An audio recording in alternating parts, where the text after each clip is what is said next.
So here's this question that I'm asking about some old ideas that we've been looking at in the course for quite a while. And hopefully you can see that System 1 is closed. There's no state change outside of the system. The only interactions are the low friction of the floor and the interaction between the spring and the wall, which causes no change to the wall. And System 2 is neither isolated nor closed, because in this case the cart changes its momentum clearly, and also there's a state change outside the system, the spring expanding. And 3 is both isolated and closed.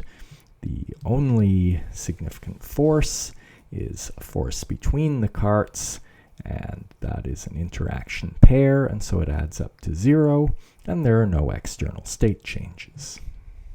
I want to talk about use of language for a moment because it's useful. In this case, with the rope exerting a force on the cart and causing the cart's energy to change, we say that the force exerted by the rope on the cart does work on the cart. Or alternatively, we might say that the rope does work on the cart. Similarly, in the case of the brick compressing the spring, there's a change in the spring's energy. That's what we call the work. And that is the work done by the brick on the spring, or done by the force exerted by the brick on the spring.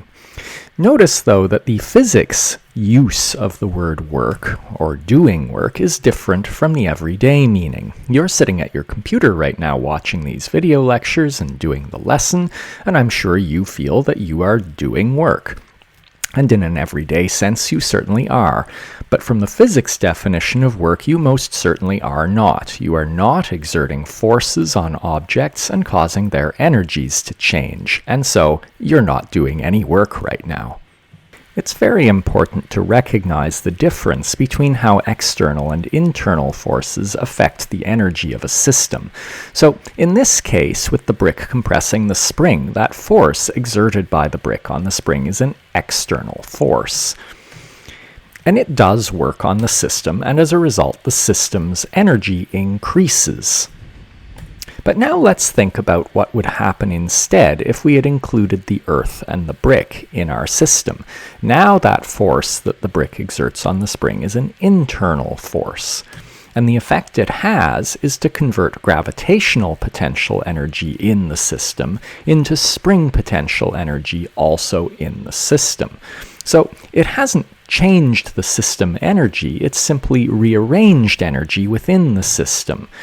And it has both converted energy inside the system from one form into another, and you could also think of it as having transferred energy that was gravitational potential energy, in some sense belonging to the brick and the earth, and it's transferred it into spring potential energy that in some sense belongs to the spring. But no work has been done because the system energy hasn't changed. I'll just say that's not how everybody defines work.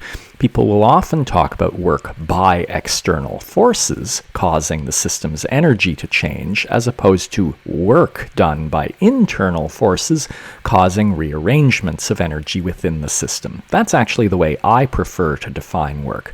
However, this definition of work as the change of system energy resulting from the action of external forces is more in line with how you'll use the term in future thermodynamics courses that you'll take, and so that's why I'm choosing to use that definition.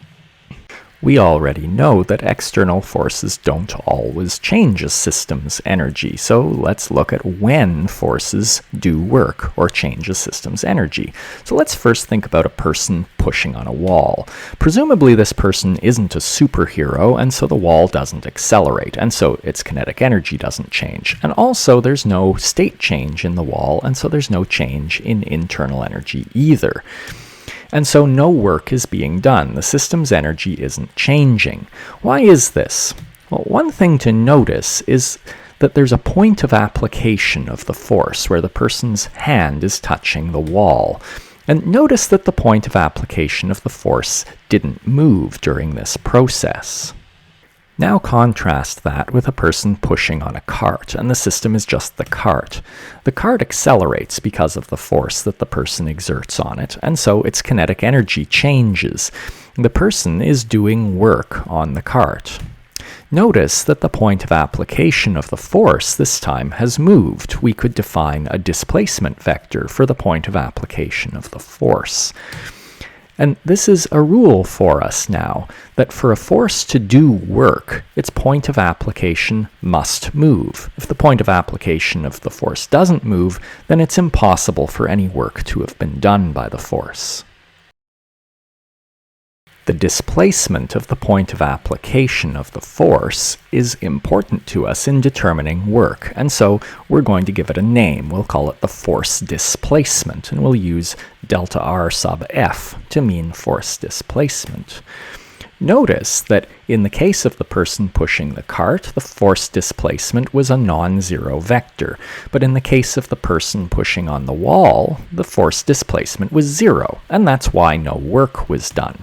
We could contrast that again with pushing on a mattress. Now the mattress compresses, and although the mattress really hasn't moved, the point of application of the force has, and so there's a non-zero force displacement, and work is done.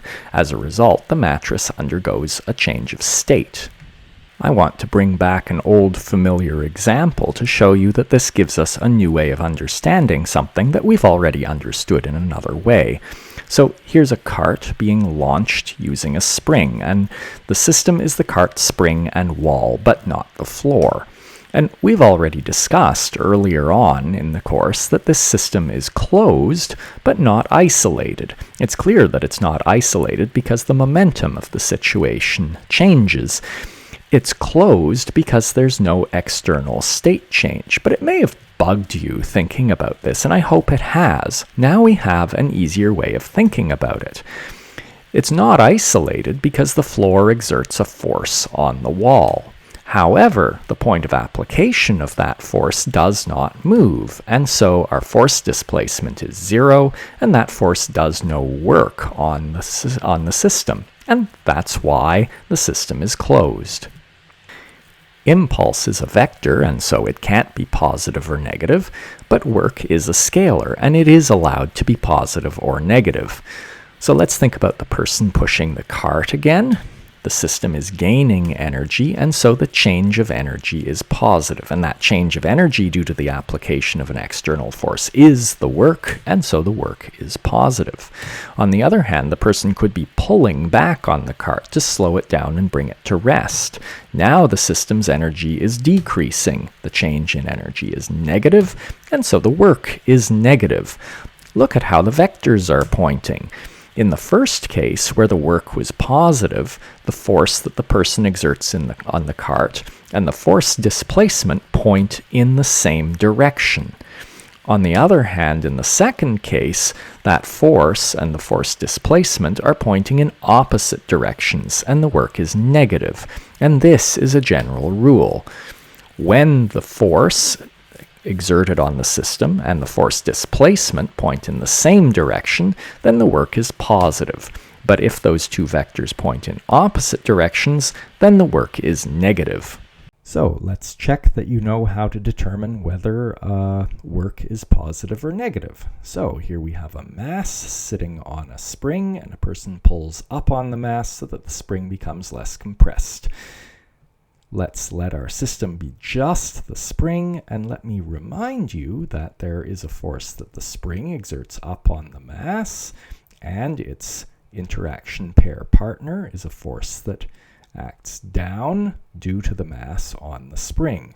And we're interested in that one, the contact force that the mass exerts on the spring. Does it do positive or negative work on the spring?